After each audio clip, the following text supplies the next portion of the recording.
ஹர ஹர சங்கர ஜெய ஜெய சங்கர குருவடி சரணம் திருவடி சரணம். ஸ்ரீ காஞ்சி மகா பெரியவரின் பொன்மொழிகள். நாம ஜபம் அதை பற்றி சொல்கிறார்.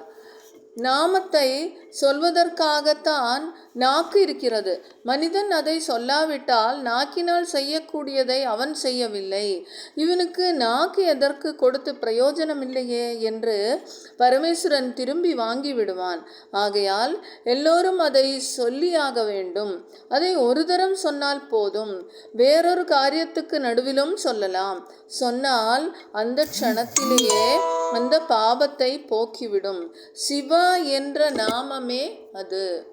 ஜெய ஜெய சங்கர ஹர ஹர சங்கர ஹர ஹர சங்கர ஜெய ஜெய சங்கர குருவடி சரணம் திருவடி சரணம் குருவடி சரணம்.